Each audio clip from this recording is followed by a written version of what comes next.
संबंध बनाए तो किससे बनाए? नीतिकारों ने कहा है, कभी भी नीच व्यक्ति का न तो साथ लेवे न उसका सहयोग करें।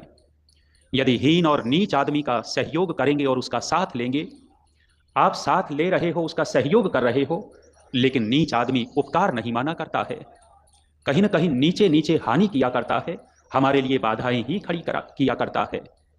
गृहस्थ में संबंध बनाए जाएं तो उत्तमता से संबंध बनाए जाएं, श्रेष्ठ लोगों से संबंध बनाए जाएं, दुर्जनों से न बनाए जाएं। शेर शेरनी अपने बच्चों के भोजन की व्यवस्था के लिए निकल गए। सुबह सुबह भोजन नहीं मिला, देर हो गई, बच्चों को भूख लगी हुई थी, भूख से व्याकुल थे।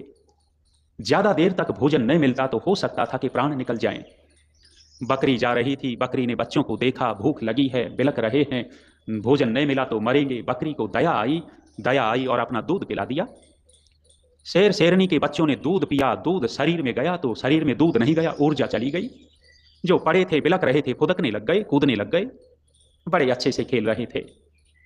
शेर शेरनी आ गए, बकरी को देख करके शेर गुस्से में हो गया और झपट्टा मारने वाला था। बच्चों ने कह दिया कि पिताजी मत मारो, इन्होंने तो हमारे प्राण बचा लिए, जान बचा दी। शेर को संतोष हुआ और कहा कि बकरी, मेरे बच्चों की जान तूने बचाई है, मैं तेरे को वरदान देता हूं, जंगल में कहीं भी घूमना, तेरे को कोई कुछ नहीं कहेगा, निर्भीक होकर के रहना। बकरी बड़ी निर्भीक रहती थी, प्रसन्नता से चौड़ी छाती करके घूमती है जंगल में।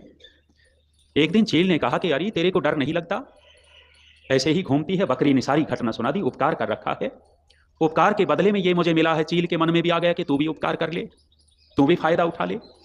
एक दिन देखा कि चूहिया के छोटे छोटे बच्चे कीचड़ में पड़े हुए थे। चील ने उपकार करने के लिए चूहिया के छोटे छोटे बच्चे चोंच में उठाए, एक तरफ रख दिए। सर्दी थी, ठिठुर रहे थे। चील ने सोचा कि थोड़ा और उपकार कर ले, इनको गर्मी भी दे दे।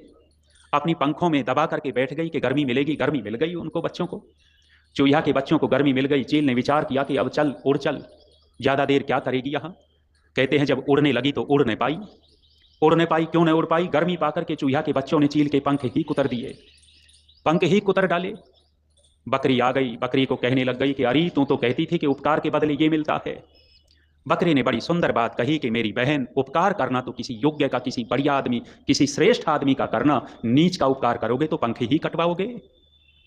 गृहस्थ पुरुषार्थ का आश्रम है, संबंध बनते हैं गृहस्थ में। जब भी हम संपर्क बनाए, गृहस्थ क्या कोई भी व्यक्ति संपर्क बनाए, अच्छे लोगों के साथ टिके रहेंगे तो अच्छे लोग साथ देंगे। भले ही दूर हो जाएं, लेकिन अच्छे लोग दूर रहते हुए भी सहारा देंगे, और गंदे लोग पास रहते हुए भी जड़ काटा करते हैं, संस्थाओं को उजाड़ देते हैं।